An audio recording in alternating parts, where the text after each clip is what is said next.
from the time of the arrival of the Europeans in the Americas, through the civil rights movement, and even today, it's an issue that's always up for debate and like I said, is a hot button issue. We only need to look at the current legislation in Arizona to know that to be true. Luckily, we've got a great panel here today to help us learn about some of the best practices on this issue and from past and current experiences. You've got their bios. I'm going to introduce them briefly.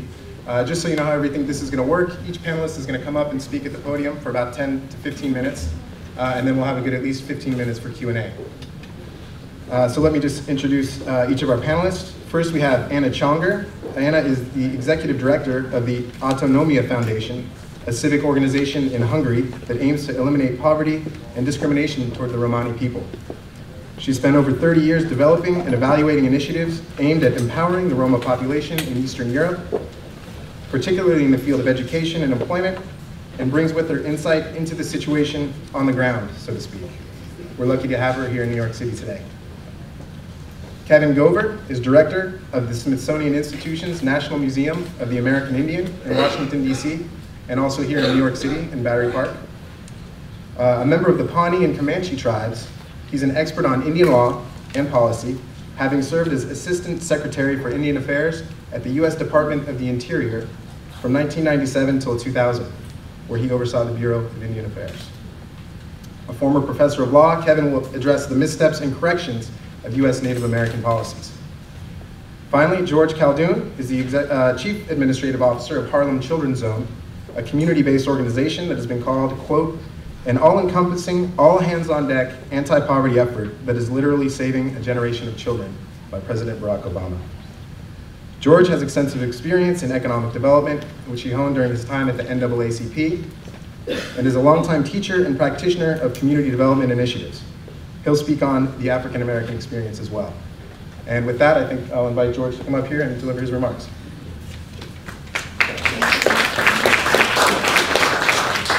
Well, good morning. It is indeed a pleasure to be here this morning to say a few words about our experience at the Harlem Children's Zone and how we have made an attempt to address the issue of generational poverty. Let me move back a little bit. I met Jeff Canada, who is the president of the Harlem Children's Zone and the founder of our concept, and Rasuli Lewis, who is the head of our Practitioners Institute. He's here today. And back in 1970, we were the first generation of black young men to attend college.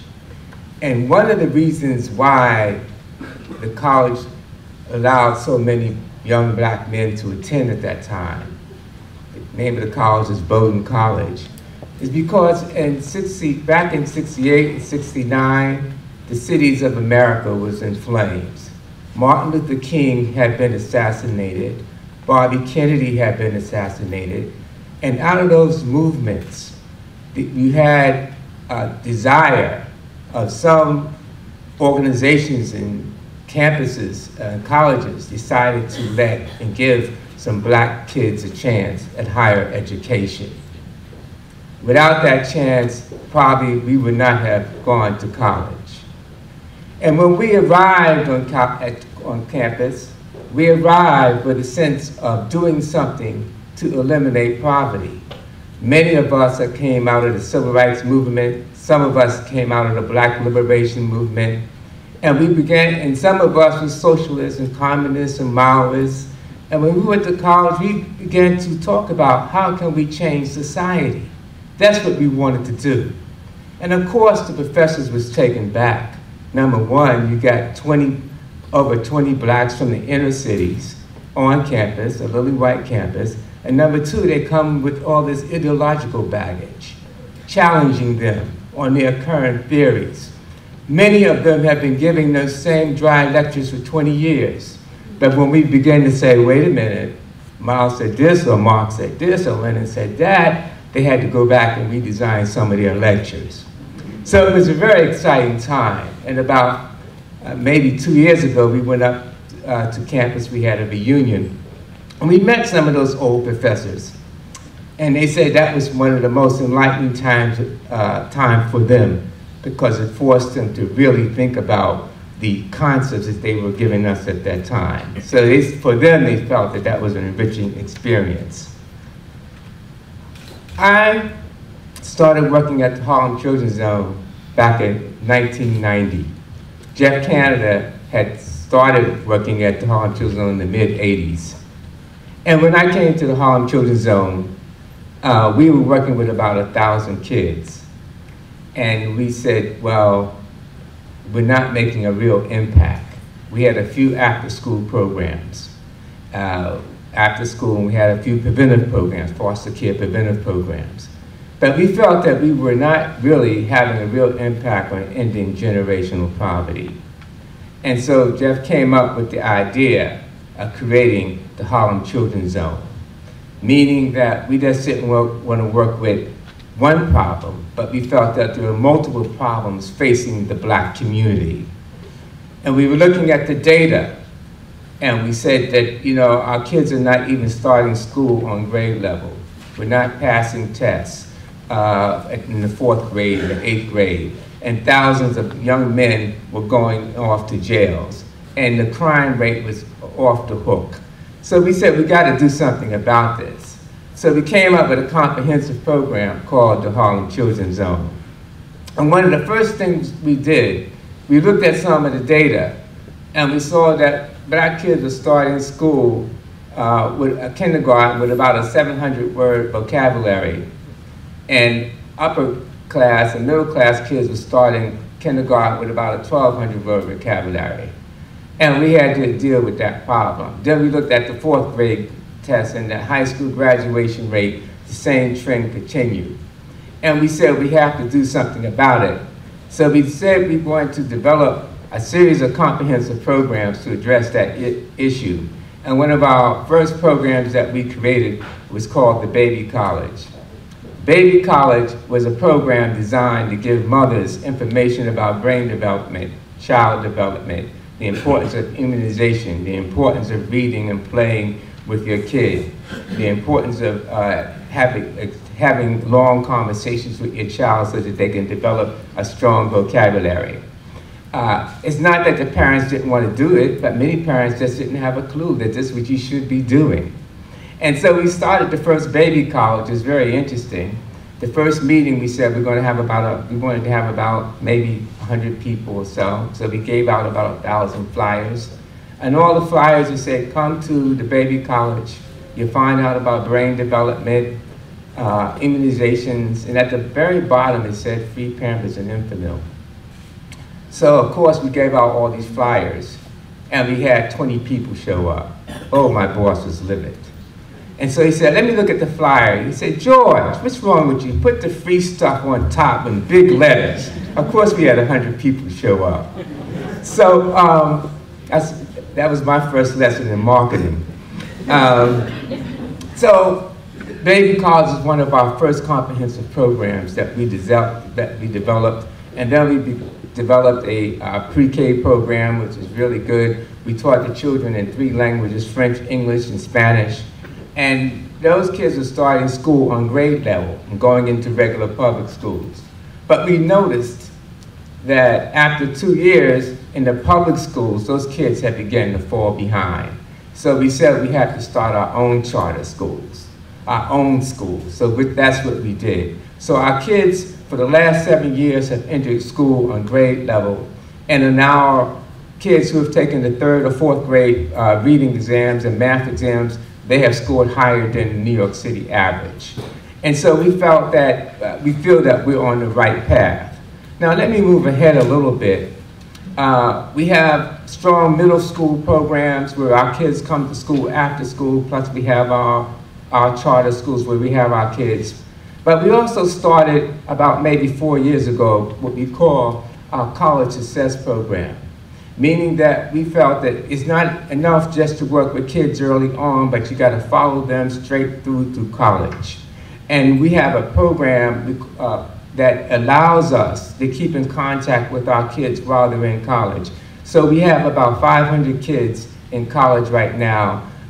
We got 200 high school students who will be entering college next year, in June. And that to us, is the way that we're going to help end generational poverty. And we looked at the incarceration rates and what's it costing society. It costs society about maybe $40,000 a person to be incarcerated, and it's only going to cost, and only costs us about $5,000 a year to educate the young people that we work with. So best practice programs at each developmental age of a child's life is one of our strategies. Another strategy is community organizing. We go block by block, building by building, organizing residents on those blocks. We form what we call a community advisory board, and that board is made up of members of the community. And we have meetings once a month. We talk about how we can better the community and things that we should be doing in terms of cleaning the streets and getting stoplights and a number of issues that the community is concerned about. So organizing community is extremely important to us in terms of getting the people in the community involved with what you're trying to do. Another important part of our overarching strategy is scale. You can work with hundreds of kids, but the problem is in the thousands and the hundreds of thousands. And in the Harlem Children's Zone, by the end of next year, we want to be working with at least 10,000 children by the end of next year. Now, we laid out these plans over 7 years ago, over 8 years ago. And so we felt that at this stage of the game, you have to work with scale, because the problem is so immense. You just can't work with a couple hundred kids. You got to work with thousands. And that's what we're trying to do in Harlem. So scale was another important one of the important strategies that we looked at early on. Another important part of our strategy was evaluation. Why work with thousands of kids, 10,000 kids, and have all these different programs if you're not evaluating it for quality? We have a full-time evaluator, and she has a team of about 4 or 5 people, and we look at every aspect of our programs to make sure that we are developing kids who are able to do well in school and to graduate and to go on to college. So we have a strong evaluation component. We call that our data team, and that has helped us immensely, because when things go wrong, and they do, we're able to look at it early on and say, look, the kids in the 3rd grade are not on grade level, or we're not reaching our goals in terms of organizing the community, or we're not reaching the scale we're supposed to have. So evaluation and data is very important in terms of what we're trying to do at the Harlem Children's Zone. So we feel that our work is extremely important in terms of trying to change communities, and that's what we're doing right now. Oh, I forgot to mention one person who was in my Bowdoin class, who's actually my roommate, Ken Chenault, who's the current president of American Express. So out of the struggle of black people, the civil rights movement, Martin Luther King and others who struggled in the early 60s and 70s, came the fruits that we are exhibiting today in terms of helping us, giving us the opportunity to develop the skills to change our community. So those are some of the things we're doing at the Harlem Children's Zone, but our core objective is to end generational poverty. Thank you. Good morning. I have to start my presentation with a disclaimer. I know very little about the Roma. Really what I've learned in the past month since I learned I would be speaking here. And, but I also got much of my information prior to that in what I'm sure Professor Hancock would agree is the worst possible way, which is from Hollywood. Now, the fact is I feel a kinship with the Roma for that reason alone, because the fact is that most people, especially in the United States, probably elsewhere, know most of what they know about Native Americans as well from Hollywood and the popular media. And that is why we need a National Museum of the American Indian. This museum was established in 1989 by act of Congress. And we have, as you heard, a location here near Battery Park, and another on the National Mall in Washington. At these 2 facilities, we offer a competing narrative of American history. One that attempts to describe the Americas as they existed prior to contact with Europeans. and to let people know, for example, that there were as many people in the Americas at contact as there were in Europe. We also find ourselves necessarily challenging any number of stereotypes, not unlike those facing the Roma, so that we are again competing with somebody else's narrative about who and what we are, what we think, how we act, what we believe in. And that alone, as I say, gives me that sense of at least some fellowship with this minority. The idea of best practices in minority integration brought immediately to mind for me something that a famous lawyer, at least in my world, a famous lawyer of federal Indian law named Felix Cohen, said that like the miner's canary, the Indian marks the shift from fresh air to poison gas in our political atmosphere, and our treatment of the Indian, more than our treatment of any other minority, reflects the rise and fall in our democratic faith. Now, Cohen said this in 1953, and at the time when a new and very destructive policy was being implemented by the United States toward Native Americans. It was one called termination. Not quite as grim as it sounds, but not far from the truth.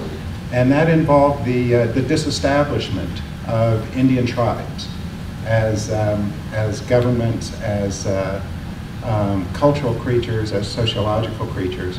And it was a very deliberate attempt to de-tribalize Indians, to coercively assimilate them into the mainstream of American life.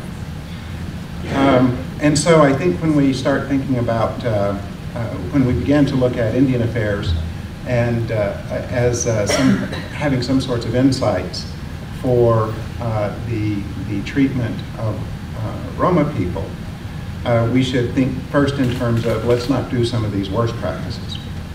And the worst practices abound in United States policy toward Native Americans.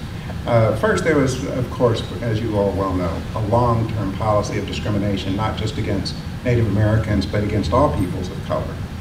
And I want to point out that stereotyping plays a very large role, and that the stereotypes aren't benign creatures. They are developed specifically to serve specific economic and political purposes. For example, in the 19th century, Indians and other minorities were the subject of many anthropological studies designed to prove that all races were inferior to the white race. And they did this in all sorts of very meaningful scientific experiments, collecting the bones, for example, from as many native graves as possible, measuring the skulls, and comparing them to the skulls of non-native people. And from this, after a great deal of thought and calculation, the anthropologists were quite certain that Native Americans were certainly less than the white race, but interestingly enough, greater than the black race. This all proven, as I say, with great science and calculation. You can imagine then how we are a bit skeptical at times of contemporary science in pretty much everything that it does, especially when it comes to dealing with DNA. There was another set of ideas that were used to stereotype Native Americans, and that was the idea that they were the vanishing Americans, that they would eventually disappear, fade away, if you will, in the face of a superior civilization. This idea really found its most artistic moments in the late 19th and early 20th century, when you almost surely have seen the image of the bronze sculpture of the Indian warrior slumped over on his horse, clearly defeated, clearly dying, and is called Into the Trail. And it was a metaphor for what people understood to be the fate of all Native Americans, that they were simply going to disappear. Now, this was a very helpful metaphor, a very helpful image to the federal policy of the day, which was to take as much of the tribal domains as possible in service of the broader economy. And so again, the other thing that emerged at this time, by the way, are sports mascots. When you begin to hear these ideas that these mascots are intended to honor Native history, it's quite the contrary. They were celebrating the end of Native Americans at the time that they emerged. And so again, you might understand why we take offense at these ongoing images. In the 1880s, the United States decided that what they needed to do was educate Indians.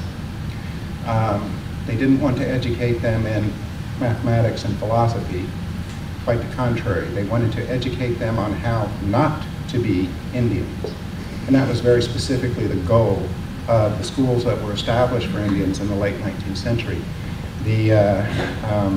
One of the leaders of the movement for the establishment of these boarding schools was an Army officer by the name of Pratt.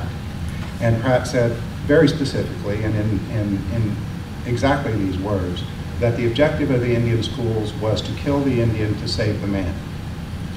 And that is exactly what they set out to do, to destroy everything that was native about these children in order that they might become better people, I suppose, was the idea.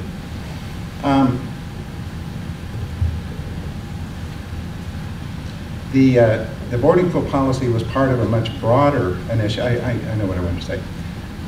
I think we have to keep in mind that Pratt and others who shared that belief were actually the liberals of their time. That in fact there was a competing idea to this idea of saving the humanity in Indian people, and that was to hasten them to their extermination. And so in a sense, oddly enough, ironically, Indian history is nothing if not ironic. We have to be somewhat grateful to the Pratts of the world for at least believing that Native Americans were in fact humans. Having determined that Native Americans were humans, and that their way of life was inferior to the American way of life that had emerged by the late 19th century, the obvious solution for these folks was the coercive assimilation of Native Americans. And the horrors that were inflicted on Native people in the name of helping them and assimilating them should never be forgotten. The boarding schools were the tip of the spear, but it was an extraordinarily destructive approach to dealing with a minority, as Indians had by that time become. They would bring these kids to the school, quite often over the objections of their parents, or certainly with parents with mixed feelings, remove them far from their tribal communities. They would immediately cut their hair. They would put them in uniforms and teach them things like how to be a good farmer, how to be a good homemaker. Again, nothing advanced in the curriculum because it was assumed that Indians were unable to handle material of that type. And so what they really had done by the time the boarding school policy was abandoned almost 100 years later was the systematic destruction of Native American family systems. And the consequences are with us today. The alcoholism, the abuse of children, the abuse of women, drug abuse, gangs, all of these social maladies, I believe can be traced very directly to that boarding school policy and the destruction of family systems. So in the effort to do good for a people, I think the first rule should be do no harm. And certainly trying to convert them from what they are into something that you might imagine that they could or should be is the first step on the road to perdition. This oppression of these children was accompanied in the communities by very direct, blatant suppression of Native language, Native religion, and all elements of Native culture. The Bureau of Indian Affairs at that time, you talk about an over-empowered federal agency, they'd make Homeland Security look like a bunch of pikers, because they had the ability literally to tell an Indian when an Indian could have his or her own money and how they could spend it, what they could say, whether or not their children went to school. Every element of Native life at this time, when they were confined to reservations, was controlled by the superintendents of the Bureau of Indian Affairs on that reservation. Well, bottom line, none of this worked. Indians refused to give up their identity. And the one thing I think it's important in dealing with any minority is to remember that identity is just extraordinarily resilient. They will not give it up. There's no amount of coercion you can do. You're more likely to kill them than to get them to give up their identity.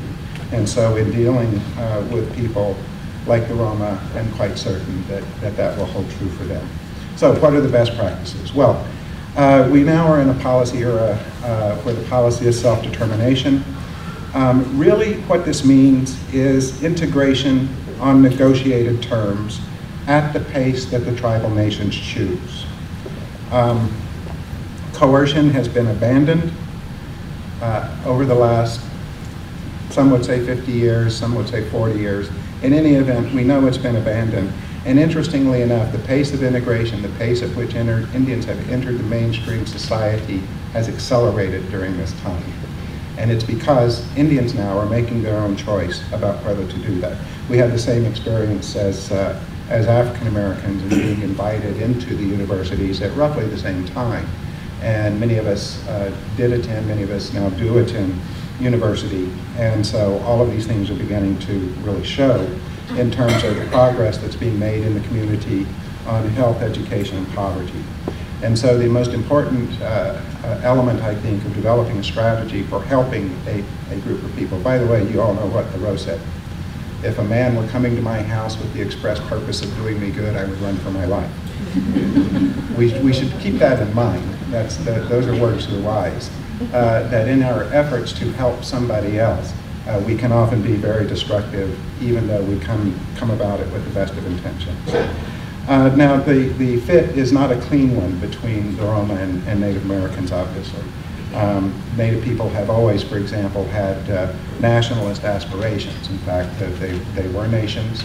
An early French explorer who came upon, did some exploring in the Americas, referred to it as an infinity of nations, people of different cultures, lifestyles, and beliefs. And indeed, it is still, though many of those nations are now gone, an infinity of nations. The other is that Native people cling tenaciously to a very specific land base. These cultures are land-based cultures. They reflect very much the lands in which the Indians reside. We even have land-based politics and laws. And so land is a central characteristic of Native people. The thing that we do have in common, it seems to me, is the complexity of the issue. And I want to encourage everyone to resolve to make themselves comfortable with this complexity. There will be no shortcuts in addressing the issue. Every time someone has attempted a shortcut with Native people, it has resulted, the result has been poor. I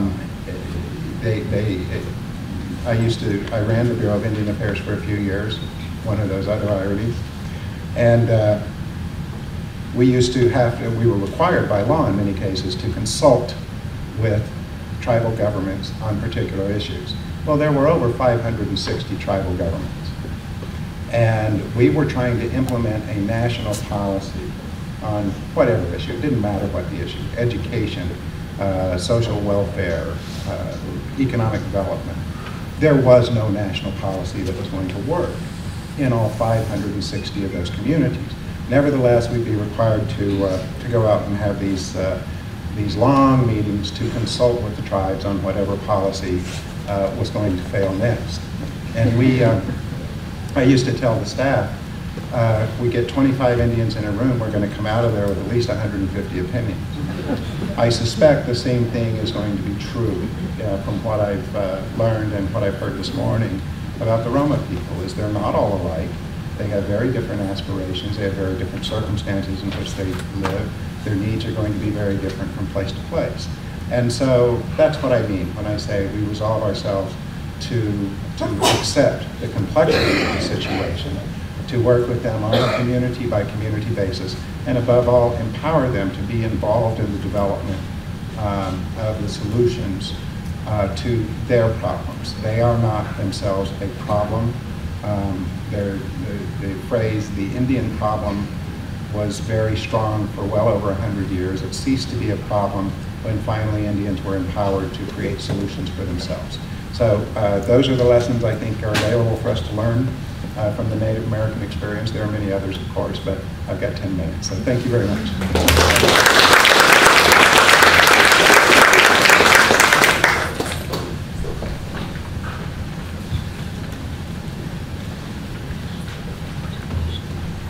Good morning.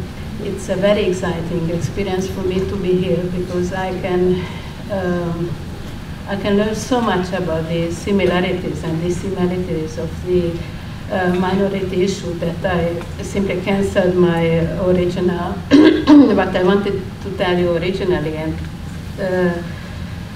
set up a speech in which I can join the former speaker. The first thing I would like to reflect upon the former speaker's speech, that in Hungary we are speaking about the Roma minority, which has been doomed to disappear in the last 40 years. So, I mean, assimilation, which was a chance for them to survive as person, was really sort of making them lose their identity. So you might know, or you might have learned from the previous speeches that in Hungary, Roma are not a national minority. They cannot be conceived as people who have a national minority. They are called ethnic minorities, which means that they are different from Slovaks, they are different from Germans, and all the other 12 minorities which have special sort of privileges according to the minority law. So that's one thing that even after 20 years after the transformation, Roma still don't have a right to be identified as Roma. There are lots of debates going on, and there are several narratives about is the Roma issue a poverty issue, is an ethnic issue, is it a social issue, is it a welfare issue, and I think all of them are in a way or other valid. I work for a foundation. As you have heard, I am a practitioner, and I work for a foundation which is involved in community social work with Roma. It means that we would like to provide a sort of a freedom of choice. We have been criticized for long for sort of assimilatory techniques or technologies, because we would like to provide employment, we would like to provide microcredits, trainings, vocational and leadership trainings. We would like to facilitate local developments, and that's why we have been criticized as being assimilatory. I would rephrase it. We are not assimilatory. We would like to provide the freedom of choice. So we would like to offer something for the Roma communities in which they themselves can decide if they want to use the mainstream facilities or not. So I mean, we have been criticized for making rural Roma communities agricultural workers. Originally, Roma are not agricultural workers, but that's a possibility for those people who live in the country to do some agriculture. If you take this advantage, that's an advantage, and you can use it, and that's yours. And you can use it. I mean, you can tailor it for your own needs. The other thing which characterizes my foundation is that we would base on very much on local initiatives. So we are offering things, but we are not pushing people to do anything. So we are just a private foundation which offers, and who takes it, and who doesn't take it, doesn't take it. I brought some DVDs, and you can have a deeper insight into our programs if you take them. It is very difficult to tell what the best practice is. First of all, you have to clarify certain values. You have to make it clear what your values are. In our in our foundation, we decided that the problem is inequality in accessing certain services. So we are targeting targeting this problem. The other issue is that if you devise something, you have to be willing to understand the situation as deeply as possible and draw the conclusion to act, even if it is not flattering, even if it costs money, even it will work only in the long term. I mean, it's very easy to provide short-term solutions. It's very easy to please certain layers of the society, but it's very difficult to have things which are okay on the long term as well. With a clear vision and a clear and well-communicated vision, you can have at least a practice which can be seen, and which again, that is a very important issue. That in Hungary we have lots of things which on the speak level are wonderful, and on the legal framework level are wonderful, but there is a so-called double speak. So you have the framework, you have the institutions, you have the measures. On the other hand, if you listen to the politicians and if you listen to the public, somehow you have the message that, oh, it won't work, or they don't want it, or anyhow, so sort of negating the first matches, I hope you understand what I mean. The other issue when you set up a practice, or you want to be a best practice, is not just clear and constant communication of your aims, values, and practices, but the evaluation. So we have been part of several good practices, I mean good practice list or bad practice list, when it was not really clear if these practices were evaluated at all. I mean, there should be a feedback. I don't know how much it is done anywhere else, but there should be we are responsible for the money spent, we are responsible for the people who we are working with, so they have to know, and we have to know if it was okay or not what we did. So values are in the Constitution, but the Constitution is not referred to often enough. And of course, minorities in Hungary are part of the state, and of course, no discriminatory measures are allowed. However, discrimination prevails, and the law, and so it is very difficult to catch discrimination. There is some willingness to understand the situation, but as there are several parallel narratives, it is a very touchy issue for the political elite to draw the painful conclusions and to commit themselves with a program or with something which might not be good for the majority. And there is a constantly changing narrative if the Roma issue is about poverty or about ethnicity. So the measures are never clear if they are targeting the Roma as an ethnic group, like the Roma is an ethnic group which should be represented in the society at all levels, or it is targeting the poor people in general, or including Roma poor people, or exclusively Roma poverty. I mean, all these three approaches are valid. I just want to make sure that everybody should understand which is which.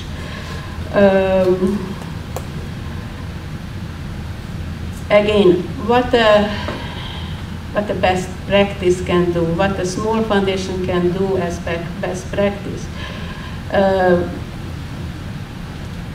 In the past, it happened to Autonomia several times that acting as a workshop, it elaborated models, and the models worked very well on the local level or on the regional level.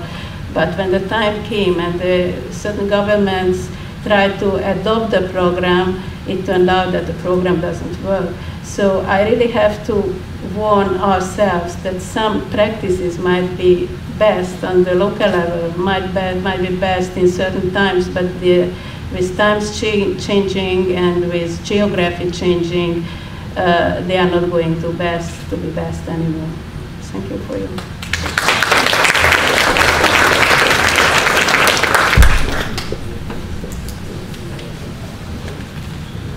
Thank you very much to our three panelists for presenting an excellent overview of best practices in minority integration.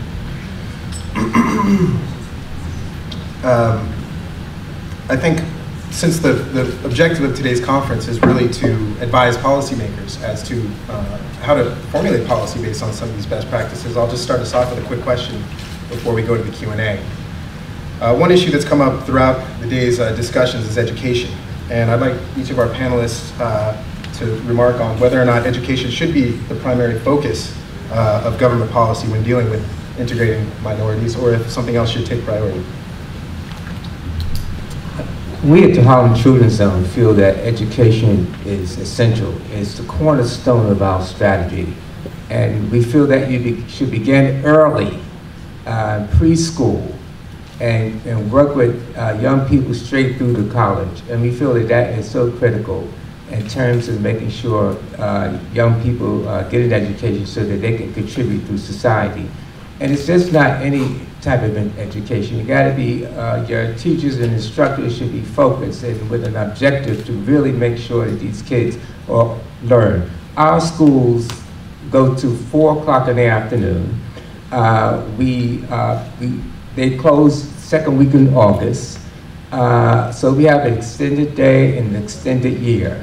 Many of our kids are 2 years behind sometimes when we get them. So we feel that they need this focus in order to graduate and be successful students. I do agree. Education is the most important thing. The only caveat I would offer is that the education has to reflect the reality of these particular children. And so Roma people have to be involved in the development of these educational institutions if they're to have any chance of success. Okay, it's an easy thing for me, I agree too, but I have to tell you that the system must be changed. I mean, I know about nice best practices, but while an NGO or a special entity can operate a good school, the government should take care of the other children who are not in that good schools. I mean, the exclusionary measures of the Hungarian educational system must be really rethought and found out how to operate well. Great, and on that note, we'd like to open the floor for questions. Yes, here in the front. I believe we have a microphone that you can use so everyone can hear your question.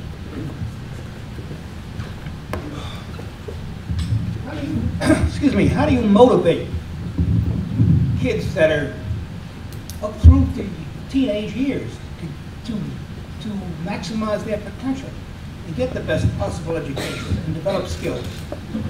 One of the things we do, I didn't mention, we also have some very, very powerful after-school programs. These are kids who go to other schools, not necessarily a Harlem Children's Zone school, but go to other public schools. And they come to us after 4 o'clock. And one of the things we do in terms of trying to motivate them, we have a number of activities. They might be interested in creating DVDs or rap songs, or they might be interested in art or basketball. That's our hook. We get them in with those things, and then we apply the academics. And for some of those middle and high school kids, we might give them a stipend, maybe $20 a week. And this causes them to have a desire to engage our programs. But we try to have, it's not just academics in the after-school programs, but we try to draw them in with those things that they might be interested in. And we have a very strong chess team, nationally ranked. We have a very strong track team. We have a number of activities that try to get young people engaged in having desire to educate themselves. We also bring in motivational speakers to some at some of our programs. Motivational speakers who can speak to the experience of Black Americans or African Americans in this country and how we struggled since we've been here to achieve. So we think that giving motivational talks and having other types of activities is a way that you can get kids to become interested in what you're doing. Anyone else want to chime in? Anna? No? Let's go in the back and we'll make Michael work a little bit.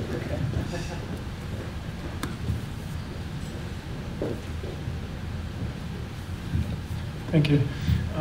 In the light of Decade of Roma, now it's almost 5 years of existence of this regional project, and idea of empowering Romani in a region. How do you, Ms. Changor,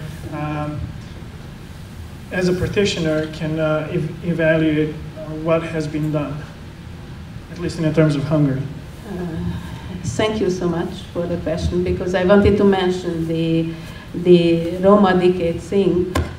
You might not know that there is an initiative in Central Eastern Europe which is about harmonizing the policies, the Roma policies of the countries. And we are just in the middle. There's the 5th year of the Roma Decade initiative. And I have to tell you that unfortunately we hear very little about the results, but it was a nice, it was a nice thing to find out who does what and how do they compare. But there is not much publicity about it, and I really don't know. And that's really, I miss this very much.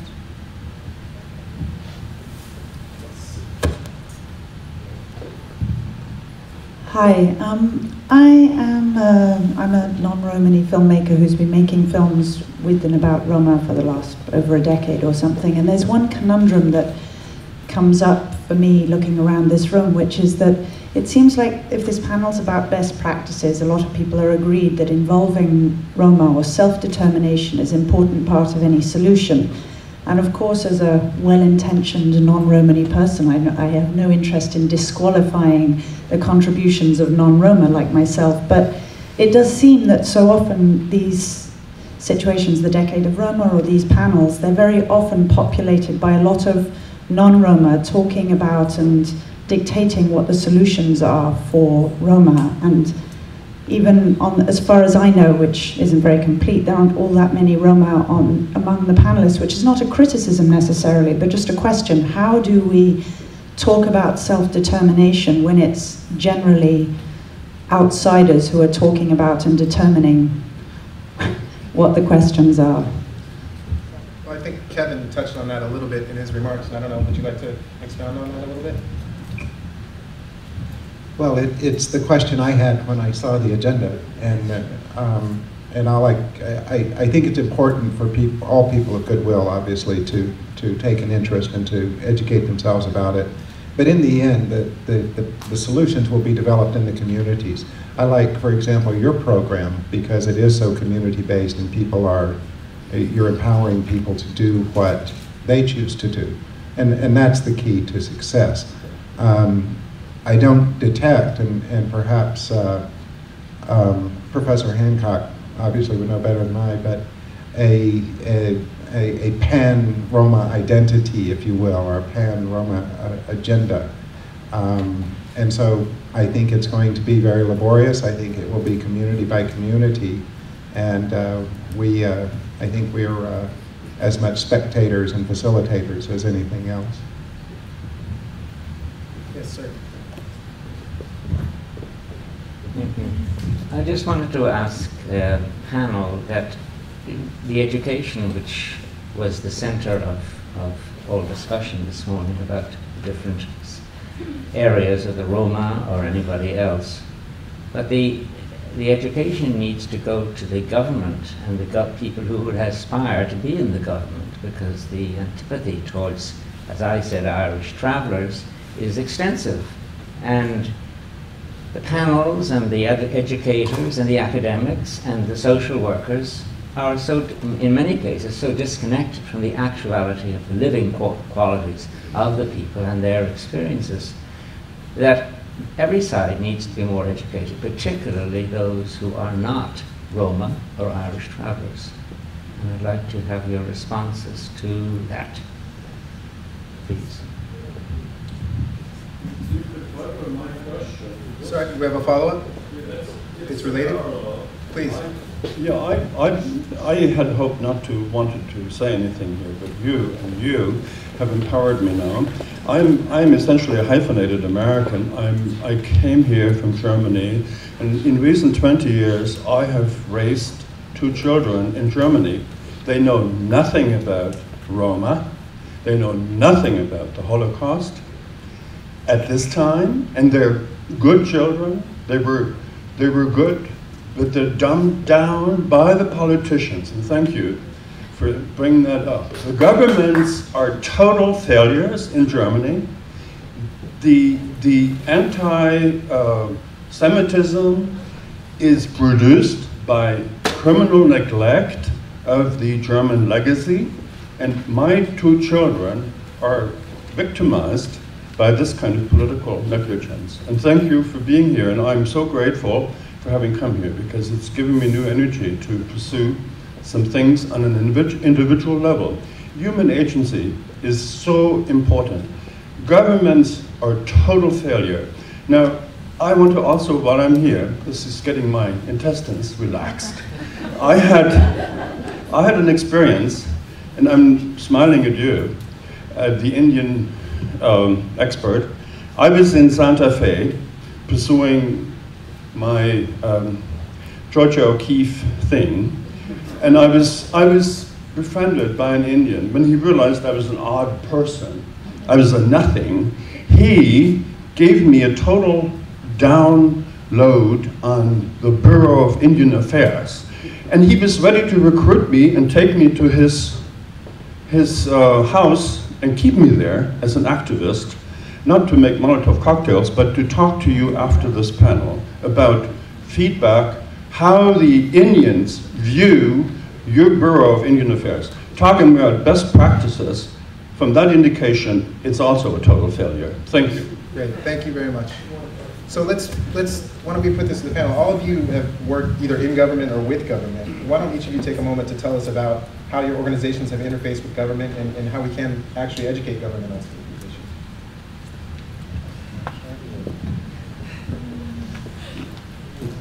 In terms of home children's zone, 75% of our funds are raised privately. And we did that as a big part of our strategy, because we felt that governments come and go. And we felt that in order to sustain what we do over time, we would have to raise a lot of private funds. However, we do impact government policy in terms of we're really interested in developing better schools, charter schools in particular, and we also influence government around welfare policy. So we do have some interaction with government, but our focus is raising our funds privately, because that gives us much more flexibility in terms of doing the type of things we want to do. And I just want to say a little something about a comment that was made earlier. One of the reasons I came here from the Harlem Children's Zone to this particular conference that we feel that is very important is just to share ideas. Not to say you have to do what we do or do it how we do it. It's just to share an experience. And you can take from it what works for you. If none of it works for you, fine. If you want to take the whole thing, fine. But we're here just to share an experience.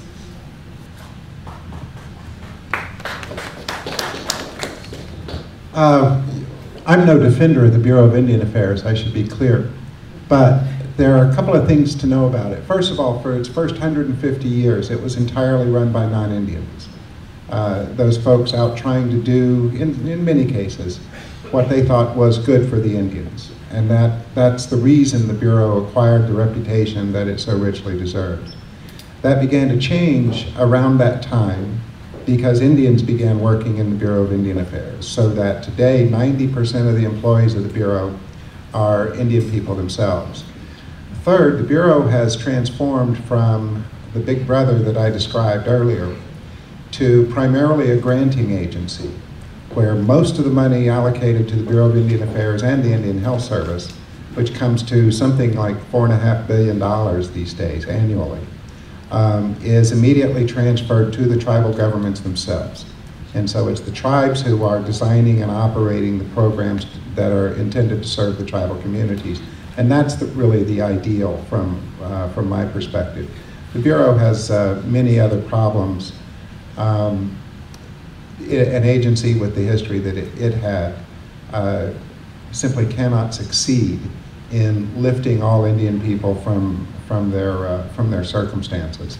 But the best approach is to put resources into the community, and that's what the Bureau does now. Just a small remark to the lady who said that if we have Roma people inside, yes, we have. Half of our staff is Roma, that's one thing. The other thing is that we are in constant, I wouldn't call it cooperation. The government comes to us for advice, and our people, I mean my staff people who have been educated in autonomia are in high offices in the government by now. So I mean, I think that's a process. So when I started, I was alone, and I mean, there are more and more Roma university graduates come and they take it over. So that's it. We have time for maybe one or two more questions. Yes, Dr. Eastman.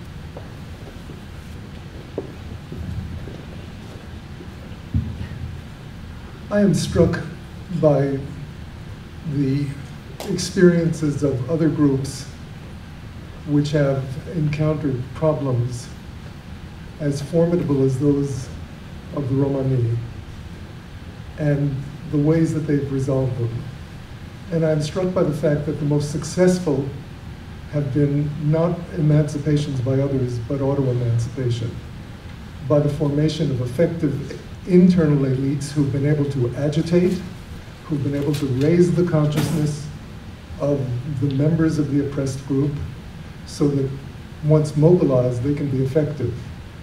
I am struck by the comment that the danger from the Native American experience of patronization and the imposition of ideas from outside, well-meaning though they may be.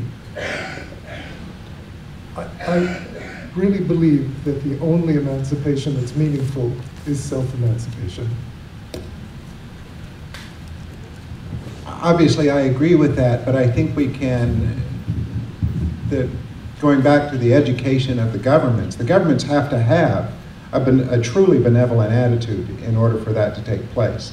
Now, that benevolent attitude can arise simply out of the goodness of their hearts or from the social agitation. In the United States, it was clearly the social movements that created this new attitude in government. I often say, you know, the Red Power movement really rode the coattails of the Civil Rights movement. There's just not a doubt about it in my mind.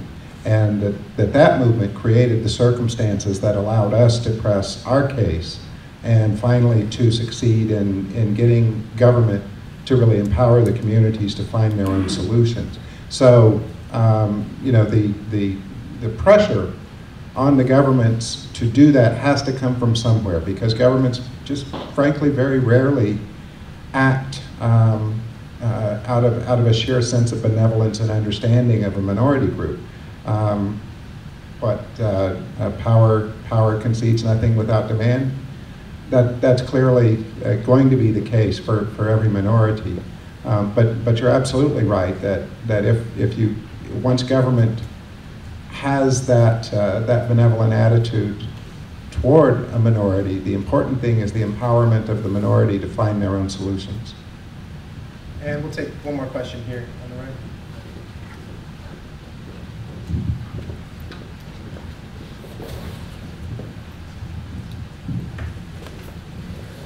Well, to follow up exactly on what you've just said about the need for societal change to impact minority groups to empower themselves and in turn to influence policy changes, I'm fascinated by all your different experiences here, and if we could return back to the situation of Roma in Hungary, do you believe that with your experiences in the US and also with your experience in Hungary, there is enough analogies that we could transpose from your historical experiences to impacting societal change in Hungary, where there's a lack perhaps of this sort of societal will to pressure the government in turn to make changes, because as you say very, very well, you know, there is a need for public pressure to impact societal change, and how can your experiences be useful in empowering this public pressure that is required in Hungary?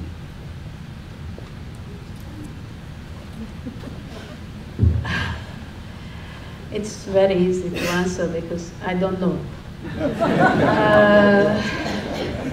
However, there is a hope. I mean, I really think that governments also learn. And also governments understand that they have to change. And it's not a question of pressure, because there is a very big pressure on the Hungarian government now. You understand that we have 70, anyhow, we have a significant extreme right in the Hungarian parliament now. So there is a pressure on the Hungarian government.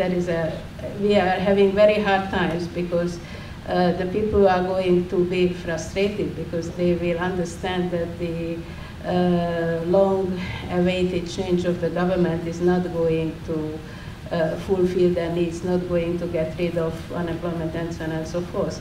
So, I mean, the government is in a situation in which they have to do something about also the Roma issue, the poverty issue, unless the extreme right will take over. So, I mean, no more pressure is needed. Well, I promised Ambassador Bolger that we'll stay on time here. So with that, I'd just like to thank you all for your excellent questions. And once again, thank our panel for sharing their experiences on best practices.